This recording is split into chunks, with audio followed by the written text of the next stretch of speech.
মানুষগুলো যেদিন পাগলের মতো ছুটাছুটি শুরু করবে, কিয়ামতের ময়দান যখন সংগঠিত হয়ে যাবে, ইয়াউমা ইয়াফিরুল মারউ মিন আখিহি ওয়া উম্মিহি ওয়া আবিহি ওয়া সাহিবাতিহি ইলা আখিরাহ।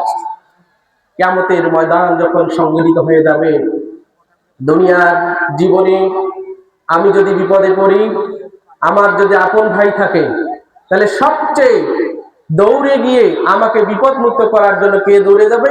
আমার আপন ভাই। আপন ভাই যদি না থাকে, চাচাতো, মামাতো, খালাতো, ফুফাতো, জ্যাঠাতো, তাওতো, গ্রাম্য যে কোনো ভাই হলো, বিপদের সময় সে ভাই ছুটে যায়। আল্লাহ তাআলা কিয়ামতের বিভীষিকাময় অবস্থা কেমন হবে? মানুষগুলো পাগলের মতো ছুটাছুটি শুরু করবে। এমন অবস্থা আল্লাহ তাআলা দুনিয়ার বিষয়টাকে তুলে ধরেছেন। ও দুনিয়ার বান্দা, দুনিয়াতে বিপদে পড়লে তোমার ভাই তোমার কাছে ছুটে যেত। আজ কিয়ামত সংঘটিত হয়েছে, আমি আল্লাহ হাকামুল হাকিমিন হয়ে গিয়েছি। আজ তোমাদের বিচার হবে। এই কঠিন বিভীষিকাময় অবস্থায় আমি তোমাকে আজ তোমার প্রথম ভাইয়ের সাথে দেখা করে দিয়েছি। সুবহানাল্লাহ। ভাইয়ের সাথে দেখা হবে, বিপদের মুহূর্তে ভাইয়ের সাথে দেখা হবে, কিন্তু ভাই ভাইকে অস্বীকার করবে। কথা বলেন ঠিক কিনা? যে ভাই দুনিয়াতে বিপদে পড়লে ছুটে যেত, সে ভাই আপনাকে অস্বীকার করবে। এরপর আপনাকে আল্লাহ পাক দেখা করিয়ে দিবে আপনার মায়ের সাথে। যেই মা সামান্য একটু আপনার বিপদে পেরেশানি হয়ে ছটফট ছটফট করত, সেই মা কাল কিয়ামতের ময়দানে নিজের কথা ভেবে সন্তানকেও ভুলে যাবে। কথা বলেন ঠিক কিনা? ভাইরা আমার, এরপর দেখা হবে বাবার সাথে, বাবাও আমাকে আপনাকে অস্বীকার করবে। এরপর আমার সাথে আপনার সাথে আল্লাহ তাআলা দেখা করে দিবেন। 4 নাম্বার বিপদ সীমায় রেখেছেন, যেই স্ত্রীকে পেয়ে তুমি তোমার মাকে ভুলে যাও, তোমার ভাইয়ের সম্পর্ক নষ্ট করো, তোমার বোনের সম্পর্ক নষ্ট করো, আত্মীয়তার সম্পর্ক ছিন্ন করো, বিপদ সীমার মুহূর্তে সেই বউকে আল্লাহ কত নম্বরে রেখেছে? 4 নম্বরে রেখেছে। ভাইরা আমার, কথাগুলো বলার পেছনে কারণ হলো, কিয়ামতের ময়দান সংঘটিত হয়ে যাবে। বাবা মা ভাই বোন আত্মীয় স্বজন সবাই আপনাকে ত্যাগ করবে, আপনাকে অস্বীকার করবে। সেই কঠিন মুহূর্তেও একজন ব্যক্তি, নাম হলো জনাবে মুহাম্মদ রাসূলুল্লাহ সাল্লাল্লাহু আলাইহি ওয়াসাল্লাম। একটু মহব্বতে বলি সাল্লাল্লাহু আলাইহি ওয়াসাল্লাম।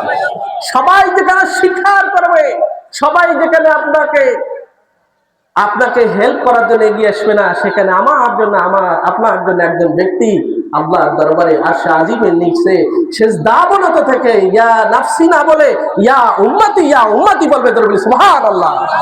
সেই হাবিবের উপর প্রাণ খুলে একটু দরুদ পড়ব তো আমরা। একটু মহব্বতে পড়ি সাল্লাল্লাহু আলাইহি ওয়াসাল্লাম। আরেকবার পড়ি সাল্লাল্লাহু আলাইহি ওয়াসাল্লাম। একটি হাদিস বলে মূল আলোচনায় যাব। ওয়া তাওফীক ইল্লা বিল্লাহ।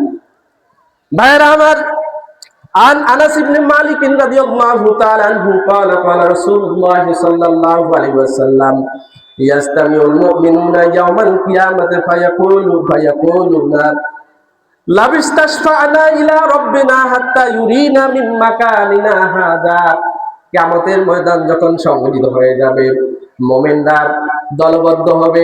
দলবদ্ধ হয়ে তারা বলবে, চলো চলো এমন এক ব্যক্তির কাছে যাই, এমন কোন ব্যক্তির কাছে যাই যার কাছে গিয়ে বলবো সে যেন আমাদের জন্য আল্লাহর কাছে সুপারিশ করে। এমন এক ব্যক্তির কাছে চলো আমরা যাই।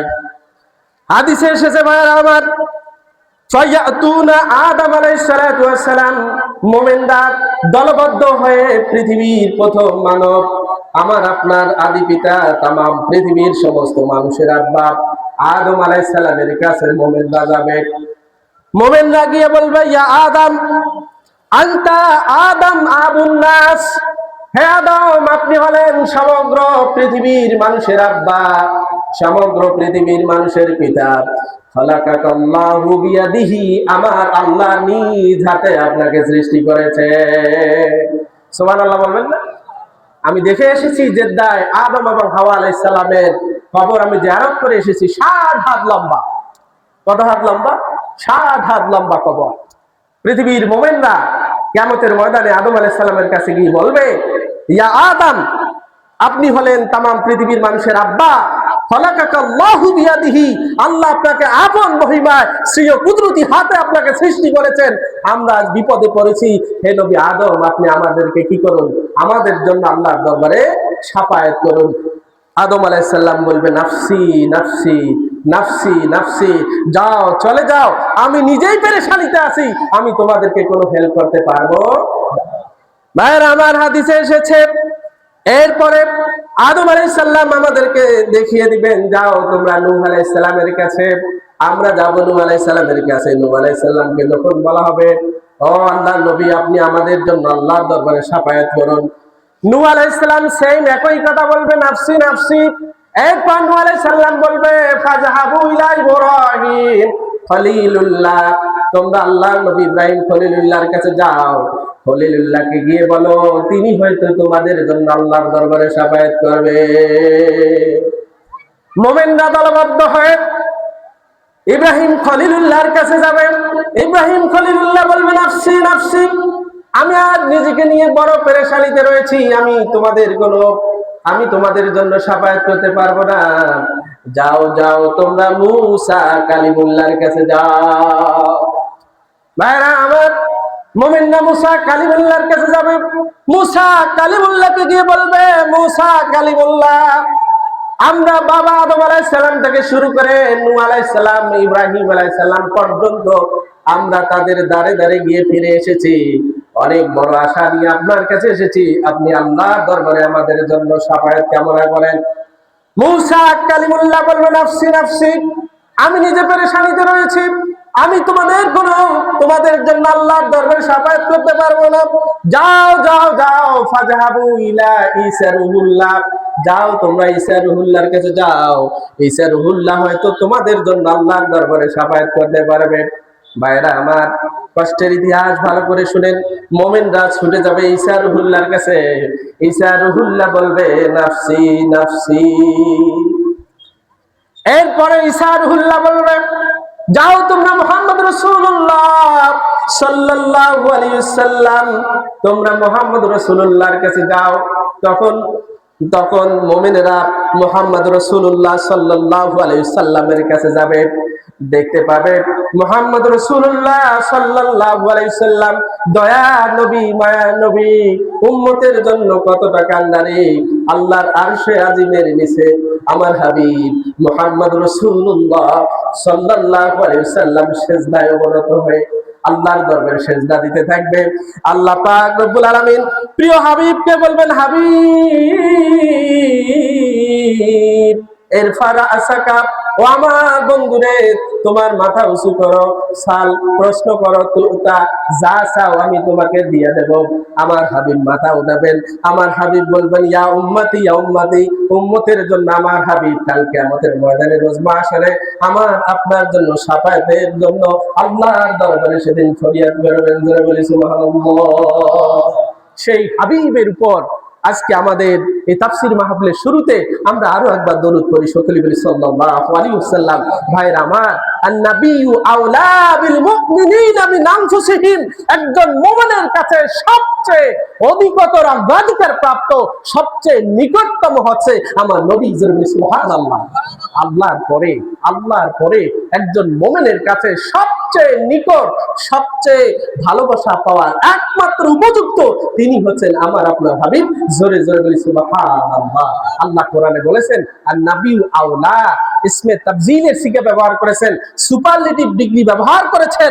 নবী হচ্ছে একজন মুমিনের কাছে সবচেয়ে প্রিয়। জোরে বলি সুবহানাল্লাহ। আমরা সেই নবীর উপর দরুদ ও সালাম পেশ করার মাধ্যমে আমাদের আজকের এই তাফসীরুল কোরআন মাহফিলের বক্তব্য শুরু করছি। আল্লাহ তাআলা যেন আমাকে কিছু কথা বলার এবং আপনাদেরকে আমলের নিয়তে শোনার তৌফিক দান করেন।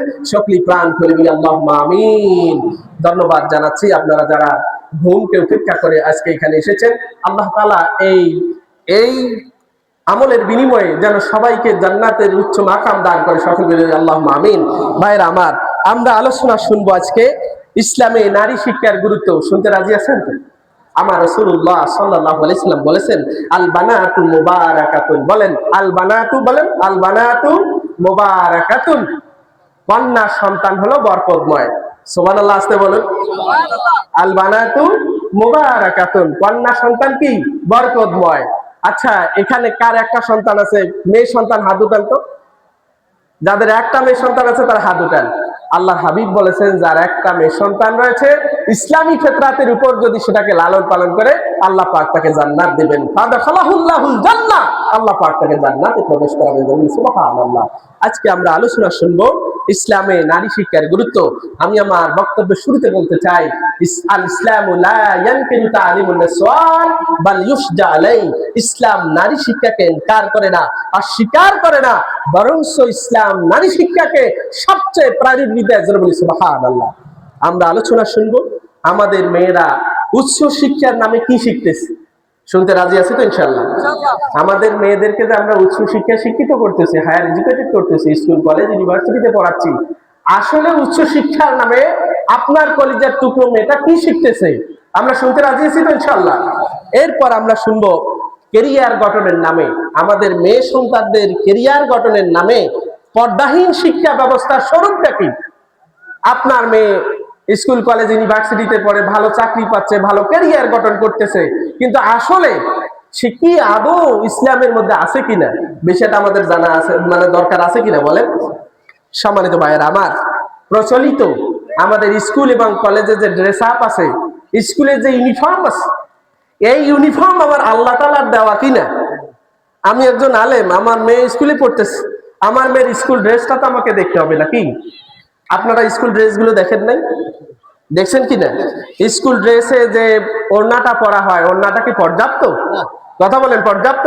অথচ আমার আল্লাহ তাআলা কি বলেছেন, ওয়ালিয়াদরিবনা বিখুমুরিহিন্না আলা জুয়ুবিহিন্না ওয়ালা ইউবদিনা যিনাতাহুন্না। ও নারীরা, তোমরা এমন একটা চাদর পরবে যেন বুকটা গলাটা ঢেকে যায়। যে বলি সুবহানাল্লাহ। তা আপনার মেয়ের ক্যারিয়ার গঠনের জন্য আপনি স্কুলে পড়াচ্ছেন, কলেজে পড়াচ্ছেন, ইউনিভার্সিটিতে পড়াচ্ছেন, আই হ্যাভ নো অবজেকশন, আমার কোনো অবজেকশন নেই। আপনার মেয়েকে আপনি স্কুলে পড়ান, কলেজে পড়ান, ইউনিভার্সিটিতে পড়ান, মাদ্রাসায় পড়ান, আমার কোনো ন্যূনতম অবজেকশন নেই।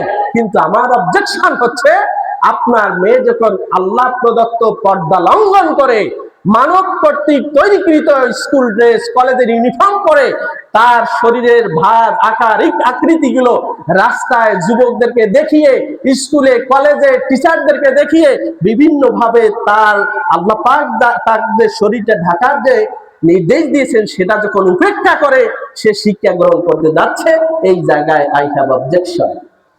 কথা বলেন।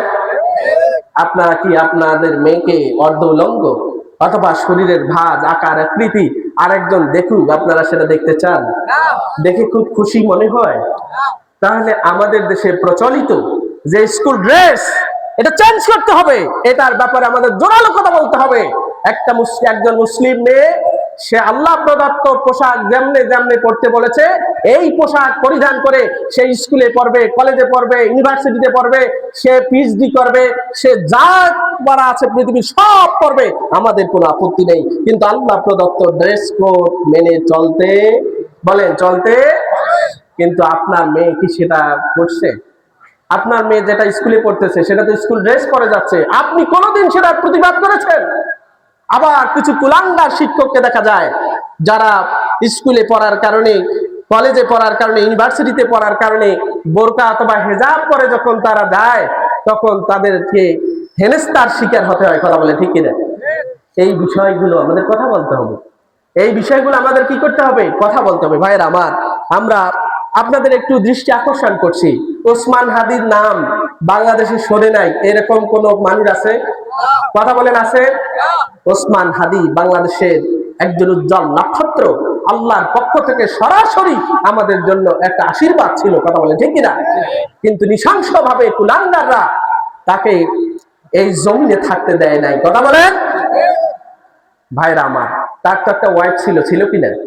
এখন পর্যন্ত আপনারা কেউ বলতে পারবেন তার ওয়াইফের চেহারা কেউ দেখেছেন?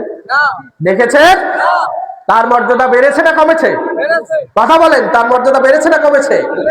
যে ওসমান হাদিকে not only Bangladesh but also the entire world, তমাম পৃথিবীর সমস্ত জাতি গোষ্ঠী যে ওসমান হাদির নাম স্মরণ করেছে, সেই ওসমান হাদি একজন ঐতিহাসিক নাম, তার বউকে এখন পর্যন্ত পৃথিবীর কেউ দেখতে পারে নাই।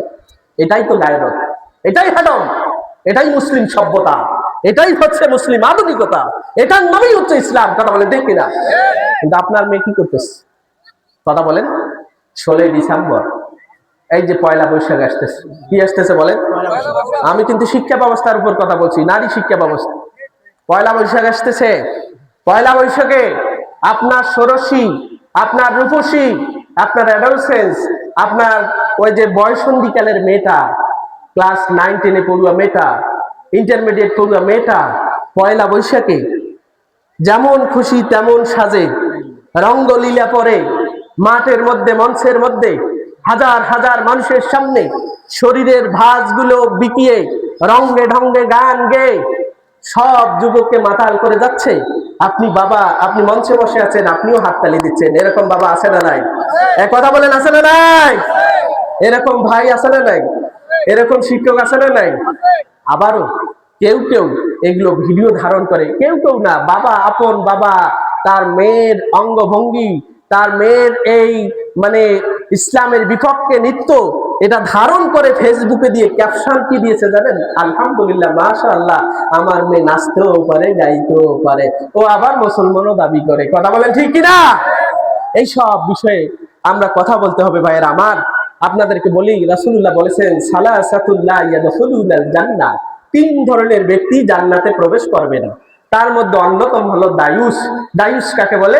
আপনার মেয়েটা স্কুলে পড়ে, আপনার মেয়েটা কলেজে পড়ে, আপনার মেয়েটা মাদ্রাসায় পড়ে, আপনার মেয়েটা ইউনিভার্সিটিতে পড়ে, কিন্তু পর্দা লঙ্ঘন করে পড়ে। কি লঙ্ঘন করে? কথা বলেন, কি লঙ্ঘন করে? পর্দা লঙ্ঘন করে পড়ে। আপনার মেয়েকে দেখে পাশের বাড়ির এক যুবকের মন খারাপ হয়ে গিয়েছে, রাস্তায় যুবকদের মন খারাপ হয়ে গিয়েছে। এই যুবকদের মন খারাপ হওয়ার কারণে তারা মানে মানে যে যৌনাচার তাদের করা উচিত নয়, তারা সেইভাবে তাদের যৌনাচার মানে চরিতার্থ কাম, চরিতার্থ বাস্তবায়ন করেছে। এই যে একটা ক্ষতি হলো যুবকের, এটার জন্য দায়ী কে? আপনি বাবা। কারণ আপনি তো আপনার মেয়েকে, আল্লাহ যে ড্রেস কোড বলেছেন, ওয়ালিয়াদরিবনা বিখুমুরিহিন্না আলা জুয়ুবিহিন্না, একটা মহিলা এমন ভাবে চাদরটা পরবে, তার গলাটা বুকটা ঢেকে যায়, তার শরীরের ভাঁজগুলো যেন কেউ দেখতে না পারে। আমরা কি আমাদের মেয়েদেরকে সেভাবে ড্রেস কোড দিচ্ছি? কথা বলেন, দিচ্ছি না? দেওয়ার ফলে আপনি আল্লাহর কাতারে, আপনার নাম দায়ুসের কাতারে আসবে। কিসের কাতারে আসবে? দায়ুসের কাতারে আসবে। আপনি জান্নাতে যাবেন না।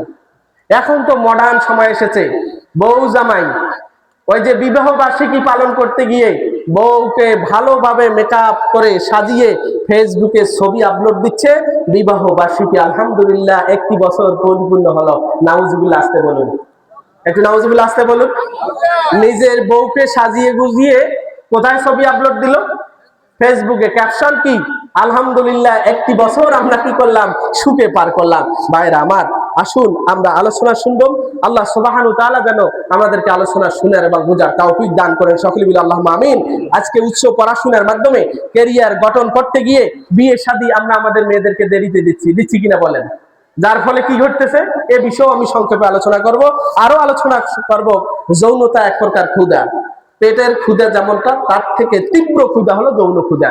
আপনি 1 দিন 2 দিন 3 দিন না খেয়ে যখন থাকবেন, হালাল উপায়ে যখন আপনার খাদ্যদ্রব্য না থাকবে, 3 দিনের পর আপনি চুরি করে হলো খেয়ে আপনার পেটের ক্ষুধা কি করবেন? পূরণ করবেন।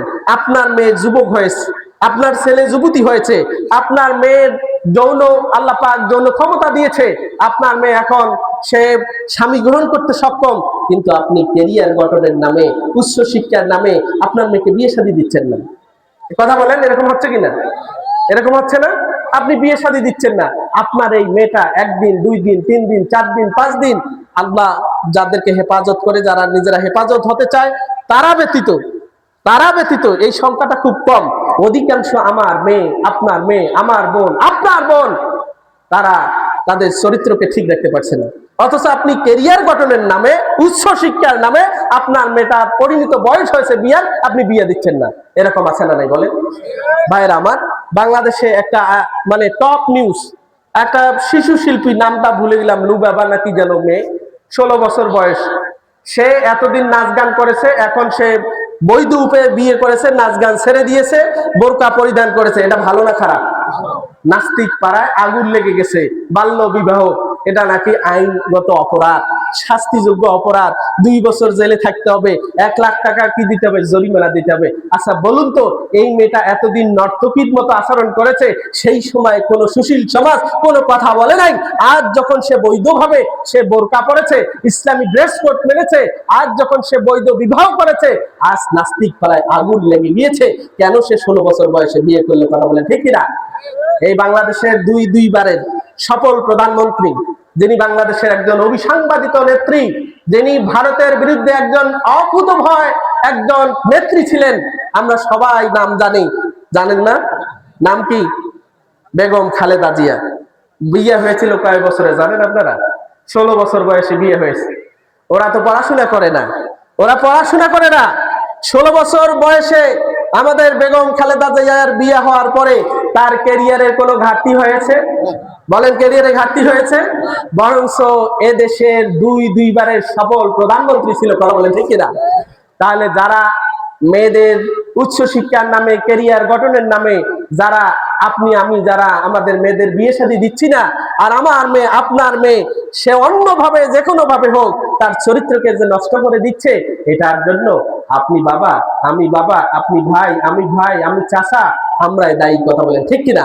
সম্মানিত ভাইয়েরা, আসুন আমরা আলোচনা শুরু করছি পবিত্র কোরআনুল কারীমের 96 নম্বর সূরা। বলেন কত নম্বর সূরা? 96 নম্বর সূরা। যে সূরাটি আপনাদের সম্মুখে আমি দুটো আয়াত তেলাওয়াত করেছি, এই সূরাতে আয়াত আছে মাত্র 19টা। বলেন কয়টা? 19টা। এই সূরাটা অবতীর্ণ হয়েছে মক্কায়। বলেন কোথায় অবতীর্ণ হয়েছে? আমরা আয়াত তেলাওয়াত শুনেছি মাত্র 2টা আয়াত, 1 এবং 2। এই সূরাতে শব্দ আছে 72টা। বলেন কয়টা শব্দ? 72টা। বর্ণ আছে 281টা। আপনি যদি এই সূরাটি নিয়মিত পড়েন, আল্লাহ তাআলা আপনাকে সওয়াব দিবেন 2810টা। জোরে বলি সুবহানাল্লাহ। আসুন আমরা কোন সূরা?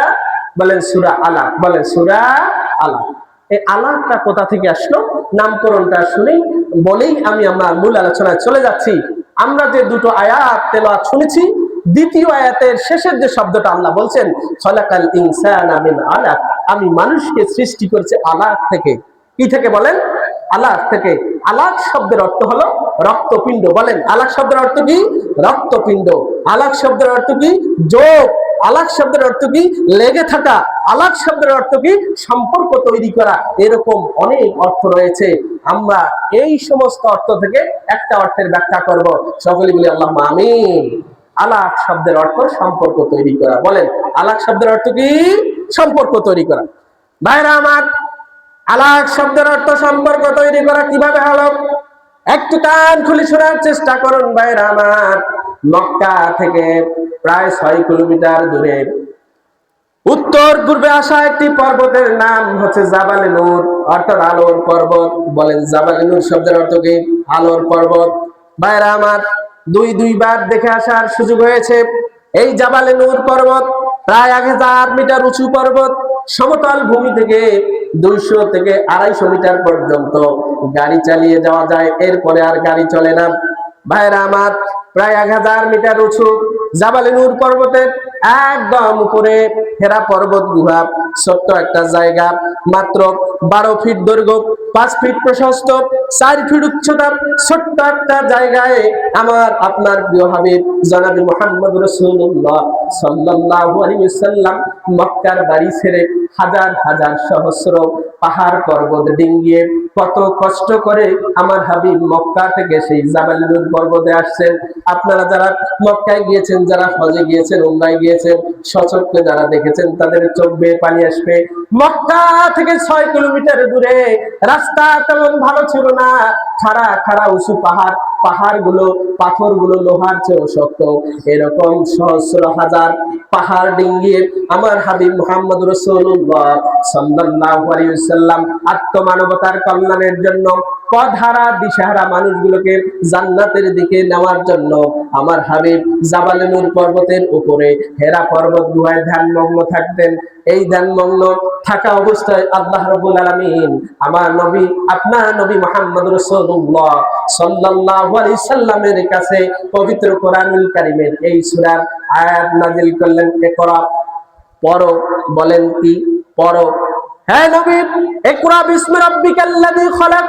হে নবী, হে মুহাম্মদ, পড়ো, কি পড়বে? বিসমি রাব্বিকাল্লাযী খালাকা, ওই আল্লাহর নামে যেই আল্লাহ তোমাকে সৃষ্টি করেছেন। জোরে বলি সুবহানাল্লাহ। ভাইরা আমার, এই যে আল্লাহর পক্ষ থেকে মুহাম্মদ রাসূলুল্লাহ সাল্লাল্লাহু আলাইহি সাল্লামের কাছে ওহীর বিধান আসা শুরু হয়ে গেল আল্লাহর পক্ষ থেকে মুহাম্মদ রাসূলুল্লাহ সাল্লাল্লাহু আলাইহি সাল্লামের মধ্যে সম্পর্ক তৈরি হয়ে গেল। জোরে বলি সুবহানাল্লাহ।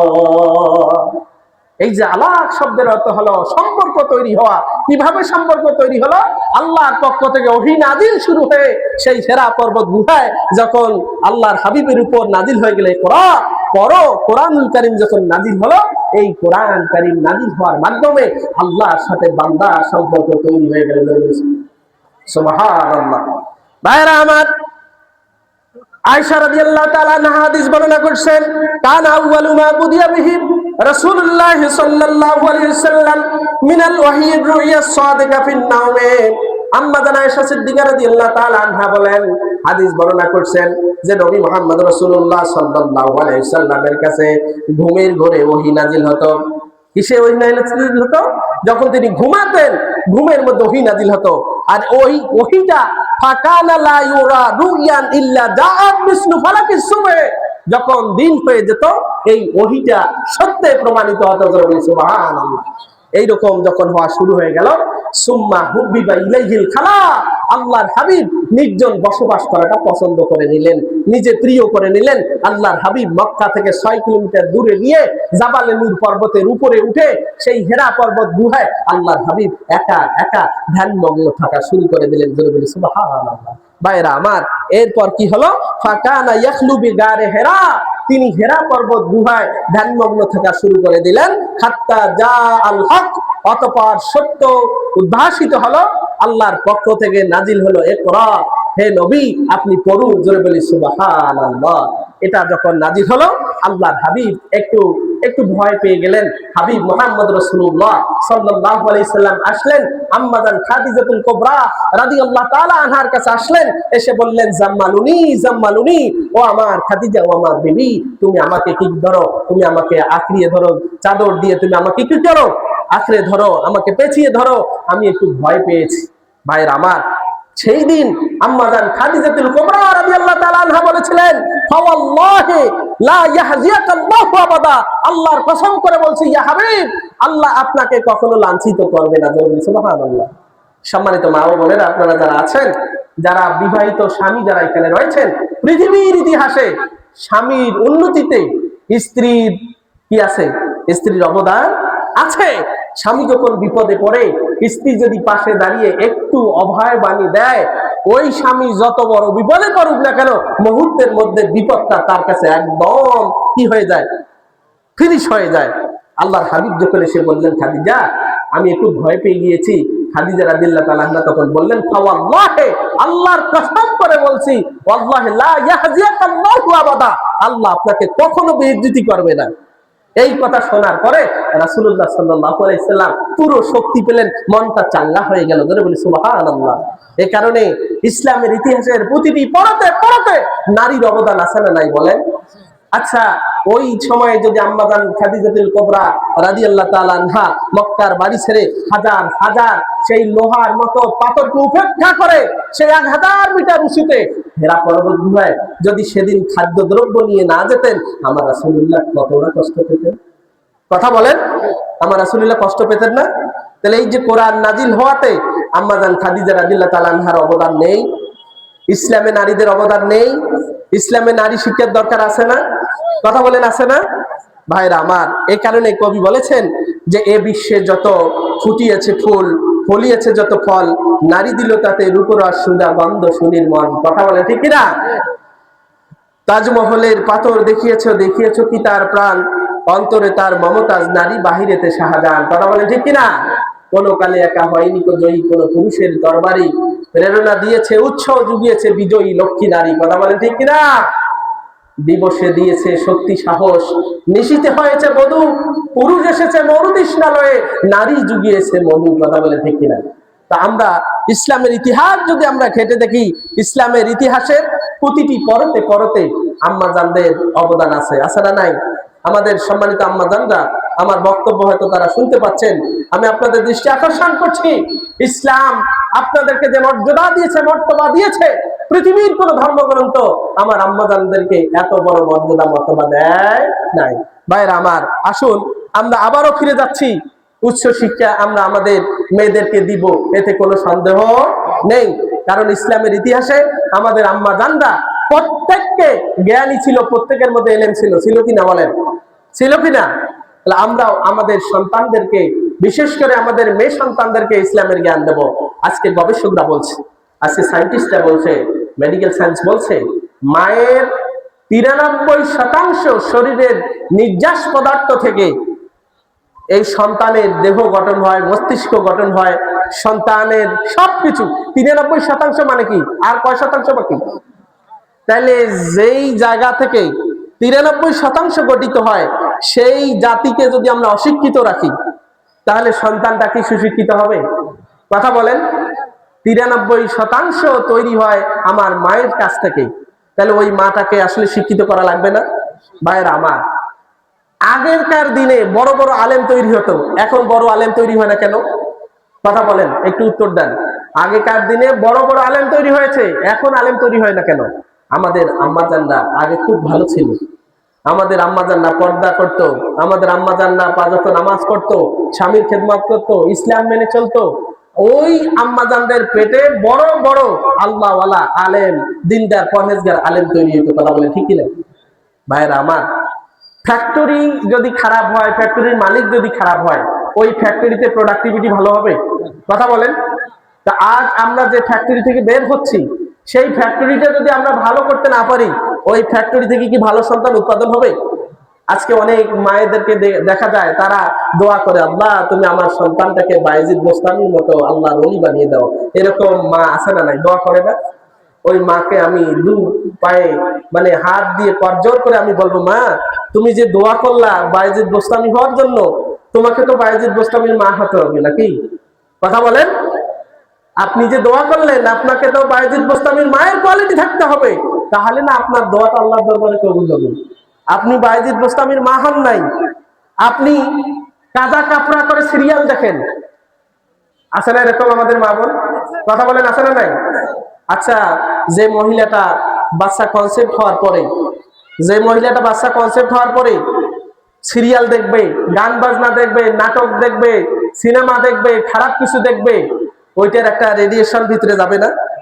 যাবে কিনা বলেন? আমরা বিভিন্ন ইতিহাসে দেখতে পাচ্ছি, সন্তান ভূমিষ্ঠ হওয়ার পরে কোরআনের হাফেজ, সুবহানাল্লাহ বলবেন না? ওটা কি এমনি এমনি হয়েছে?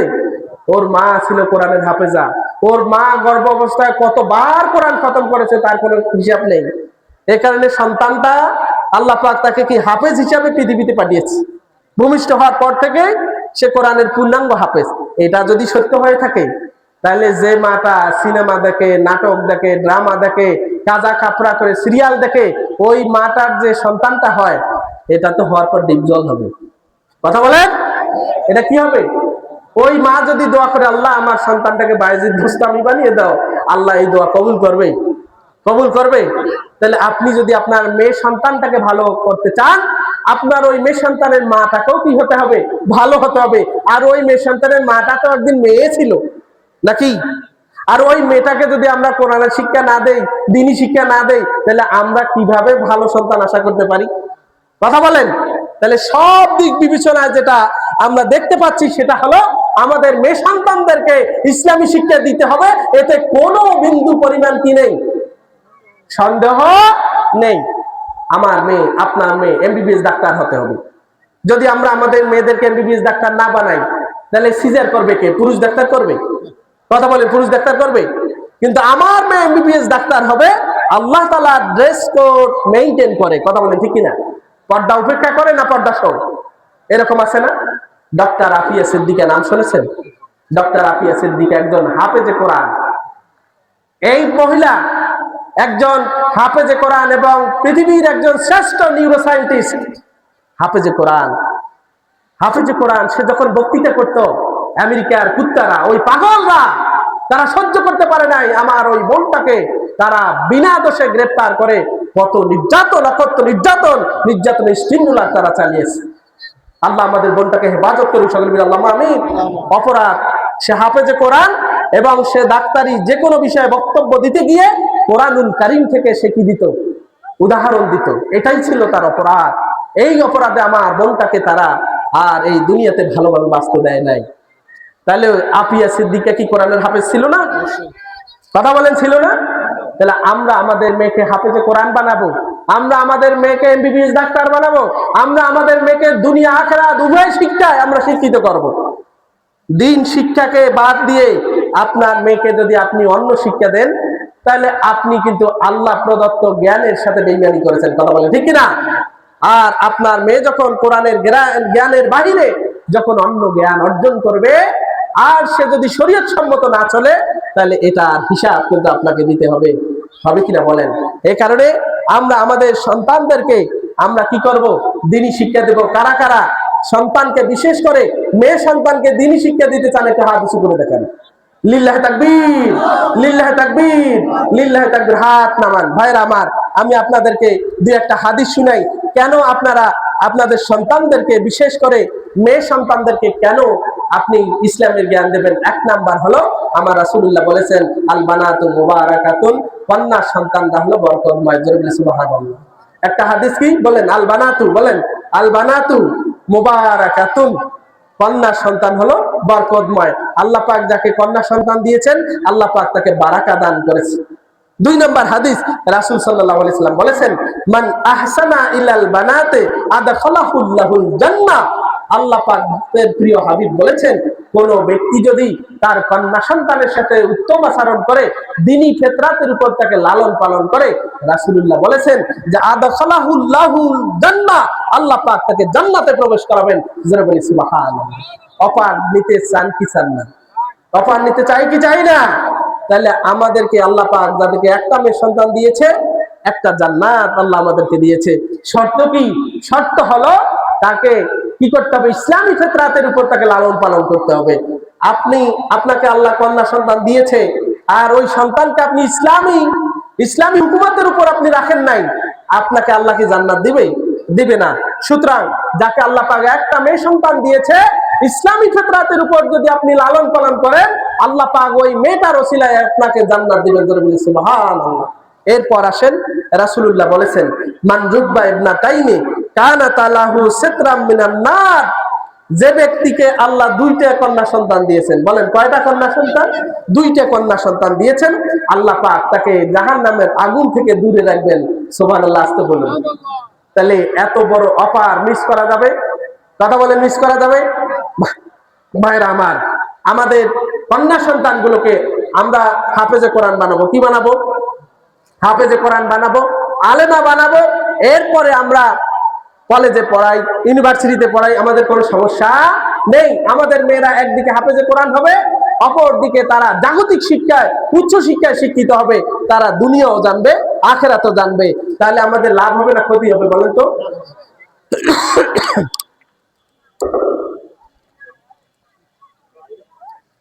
ভাইরা আমার, আপনার মেয়ে যেটা কলেজে পড়ে, যেটা স্কুলে পড়ে, সে তো জাগতিক শিক্ষাই পেল। আর আপনার মেয়ে যেটা মাদ্রাসায় পড়লো, যেটা কোরআনের হাফেজ হলো, আলেমা হলো, সে একদিকে কোরআনের হাফেজা আলেমা হলো, অপর দিকে সে দুনিয়াবী শিক্ষা অর্জন করলো। তাহলে কোনটা বেশি লাভবান হলো? তাইলে আপনি পৃথিবীর সব লাভ লস বুঝেন, এই জায়গায় বুঝেন না কেন? এ কারণে আমি আপনাদের উদাত্ত আহ্বান জানাবো, আপনাদেরকে আল্লাহ পাক যাদেরকে মেয়ে দিয়েছেন, আপনারা মেয়ে সন্তানগুলোকে অবশ্যই অবশ্যই আগে দ্বীনের জ্ঞান দিবেন, এরপর দুনিয়ার জ্ঞান দিবেন। রাজি আছেন ইনশাআল্লাহ? আল্লাহর হাবিব বলেছেন, মান আলা সালাসা বানাতিন ফাহুয়া মাইয়া ফিল জান্নাহ। জোরে জোরে বলি সুবহানাল্লাহ।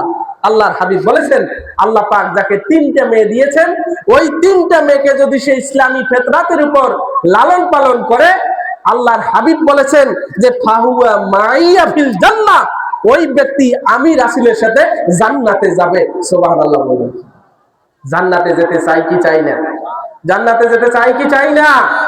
এই যে তিনটা কন্যা সন্তানের ব্যাপারে রাসূলুল্লাহ স্পষ্ট হাদিস বললেন, এই হাদিস আমরা আমল করব ইনশাআল্লাহ।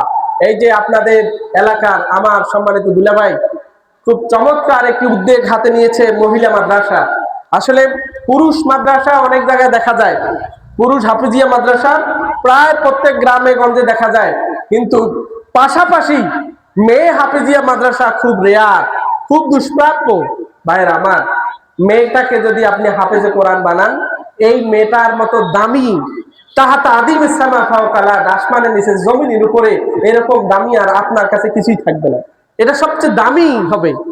তা আমি আপনাদের উদাত্ত আহ্বান জানাবো, যাদের মেয়ে আছে প্রত্যেককেই চেষ্টা করবেন হাফেজে কোরআন বানানোর জন্য। এরপর আপনি স্কুলে পড়ান, কলেজে পড়ান, ইউনিভার্সিটিতে পড়ান, আমাদের কোনো আপত্তি নেই। এটা যদি আপনারা করেন তাহলে দুনিয়াও আপনি লাভবান হবেন, আখিরাতেও লাভবান হবেন। আর যদি কন্যা সন্তানগুলোকে আপনি ছেড়ে দেন, আপনি যদি ইসলাম না শেখান, পর্দা না শেখান, কোরআন না শেখান, হাদিস না শেখান, তাহলে এই মেয়েটা আপনার জন্য আশীর্বাদ না হয়ে অভিশাপ হয়ে দাঁড়াবে। কথা বলে ঠিক কিনা? কাল কিয়ামতের ময়দানে এই মেয়েটা আপনার বিরুদ্ধে, আমার বিরুদ্ধে আল্লাহর দরবারে নালিশ করবে। আমরা এই নালিশ থেকে বাঁচতে চাই তো ইনশাআল্লাহ, নাকি? ইনশাআল্লাহ আমরা এই নালিশ থেকে বাঁচতে চাই। আল্লাহ আমাদের কবুল করুন, সকল মিলে আল্লাহ আমিন। আসুন আমরা পবিত্র কোরআনুল কারীমের যে সূরাটির দুটি আয়াত তেলাওয়াত করেছিলাম, আসুন আমরা একটু তাফসীর শুনি। আল্লাহ তাআলা আমাদেরকে তাফসীর শোনার তৌফিক দান করুন, সকলে মিলে আল্লাহুম্মা আমিন। আল্লাহ পাক বলছেন, ইকরা বিসমি রাব্বিকাল্লাযী খালাকা। তাফসীরে লিখেছেন, হাযা আউয়ালু কিতাবিন মিন ইলাহি ইলা রাসূলুল্লাহ সাল্লাল্লাহু আলাইহি সাল্লাম। আল্লাহর পক্ষ থেকে রাসূলের নিকট এটা হচ্ছে প্রথম সম্বোধন। ইয়া মুহাম্মদ ইকরা, হে মুহাম্মদ আপনি পড়ুন। জোরে বলি সুবহানাল্লাহ। কি পড়বে, কোন বিষয় পড়বে, সে বিষয়টাও আল্লাহ বলেছেন যে কেমন পড়া পড়বে, যেই পড়াটা তোমার মালিককে চেনাবে। ইকরা বিসমি রাব্বিকাল্লাযী খালাকা, যিনি তোমাকে সৃষ্টি করেছেন ওই আল্লাহর নামে তোমাকে পড়তে হবে। আচ্ছা বলুন, আমরা আমাদের সন্তানগুলোকে আল্লাহর নামে কি পড়াশোনা শেখাচ্ছি, না দুনিয়ার স্বার্থ সিদ্ধির জন্য পড়াচ্ছি? আমার আপনার জীবনের প্রথম যে পড়াশোনা হবে সেটা হবে এমন পড়াশোনা, যেই পড়াশোনা আমার আল্লাহকে চেনাবে। কথা বলেন। তাহলে আমরা কি আমাদের সন্তানদেরকে এরকম পড়াশোনা করাচ্ছি? যারা আমাদের সন্তানগুলোকে মাদ্রাসায় পড়াচ্ছি না, ধর্মের জ্ঞান দিচ্ছি না, তারা তো এই আয়াতের সাথে আমরা আমল করছি না। আল্লাহ বলছে তোমরা পড়ো। কি পড়বে? বিসমি রাব্বিকাল্লাযী খালাকা, ওই আল্লাহ যিনি তোমাকে সৃষ্টি করেছেন ওই আল্লাহর নামে পড়তে হবে। কিন্তু আজকে আমরা আমাদের সন্তানগুলোকে কিন্ডারগার্টেনে পড়াচ্ছি, তারপর বিভিন্ন প্রাইভেট স্কুলে পড়াচ্ছি, যেখানে কোরআন হাদিস শিক্ষা দেওয়া হচ্ছে না। একটা সন্তান ভূমিষ্ঠ হওয়ার পরে যখন সন্তান কথা বলা শেখে, তাকে সর্বপ্রথম যে জ্ঞানটা দিতে হবে দ্বীনের জ্ঞান। কথা বলেন, কিসের জ্ঞান? দ্বীনের জ্ঞান। তার পড়াশোনা শুরু হবে আল্লাহ দিয়ে, তার পড়াশোনা শুরু হবে রাসূল দিয়ে, তার পড়াশোনা শুরু হবে কোরআন দিয়ে। এর বাইরে কিন্তু এরপরে আপনি অন্য পড়া দেন। কিন্তু তা আমরা না করে আমাদের সন্তানগুলোকে কোরআনের শিক্ষা না দিয়ে আমরা অন্য শিক্ষা দিচ্ছি, যার ফলে আমাদের সন্তানগুলো বড় হচ্ছে, বড় হওয়ার পরে আমাদেরকে মানছে না। কথা বলেন ঠিক কিনা? সম্মানিত ভাইয়েরা আমার, এই যে বিশাল একটি খেদমত আপনাদের এলাকার একজন আলেমে দ্বীন এই যে বিশাল একটি ব্যবস্থা করেছে মহিলা হাফিজিয়া মাদ্রাসা, প্রধান বক্তার আগমন, বংশীপাড়া মহিলা মাদ্রাসার পক্ষ থেকে